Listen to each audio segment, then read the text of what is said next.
Nkululeko Conco, who joins us now for more. Nkululeko, it's great to talk to you. Thanks for coming on. I mean, the statement from the presidency says, I'm going to just read an excerpt from it, says, Chauke has continued tenure as DPP while facing serious accusations would negatively affect the reputation of the NPA as a whole. So given the length of time that these allegations have been swirling around Chauke, why now? And why drag your feet? Good afternoon, Michelle. We believe that one of the reasons that the president has been prompted to act is the allegations that also touch on the SAPS as well as the Minister of Police. And there, it seemed that the law enforcement agencies were targeted, or were elements of the law enforcement agencies were involved in some level of corruption.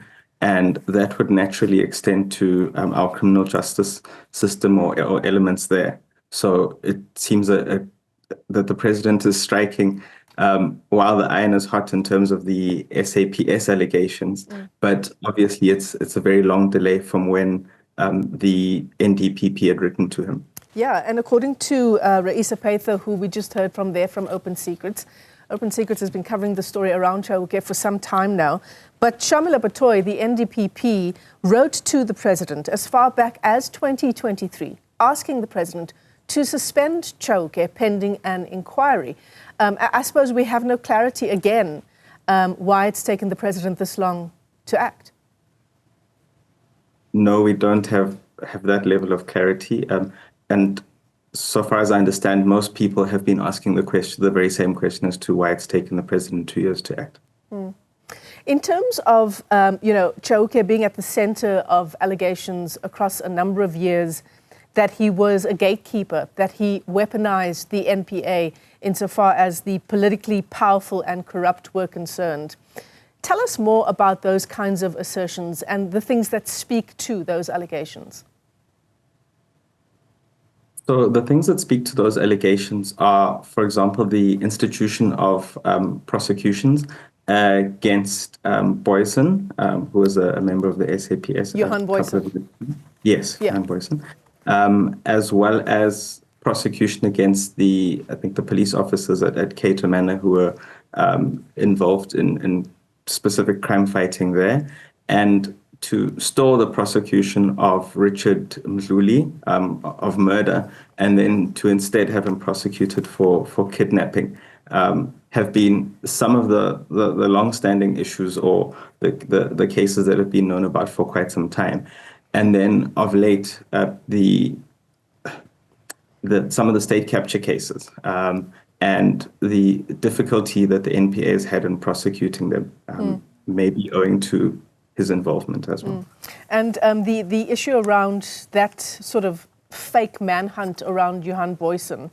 Boyson at the time was investigating a corruption case that had alleged links to Jacob Zuma's son, Edward. So these are all of the links that I suppose investigative journalists, people like yourselves, have made over the years.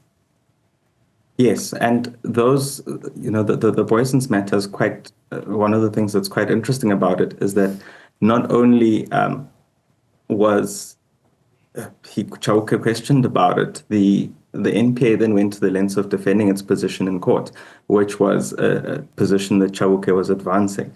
And even after that, there was this relentless pursuit of Boyson. So it's the fact that the wrong decisions have been made, as well as using the limited resources of the NPA to pursue those very wrong reasons, and that are in aiding of further crime or potential crimes. And the slow progress of particularly state capture-related crimes. Yes. Hopefully, from what the NPA says, we will see the tide turning on those. But it's been some time, and it's the longer we take to prosecute, the more the NPA or the confidence in the NPA diminishes.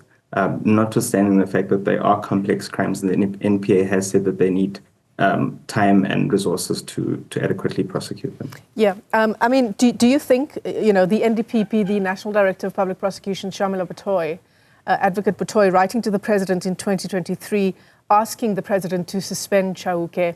Do you think that the NPA, and of course Nhlanhla Batoy was the latest NDPP, there were previous directors of public prosecutions. We've never had one that fulfilled the term of office.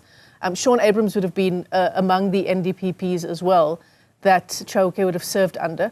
But did Nhlanhla Batoy do everything in her power? Because we know, Nkululeko, that it is the president who has the power to remove someone in Chauke's position.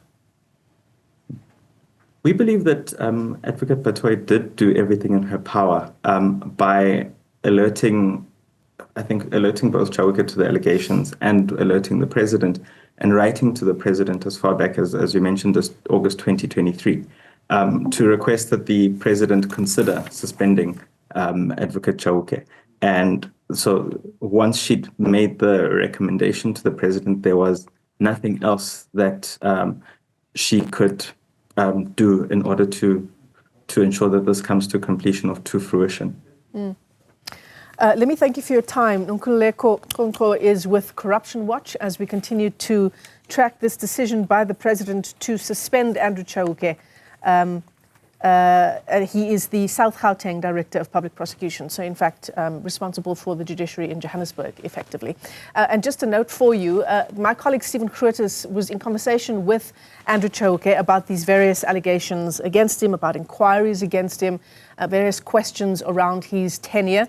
That interview was in 2023, and we have played it for you earlier on. We'll continue to do so. We'll repeat it within the 2 o'clock hour of the program, so stay tuned for that. Some interesting context there.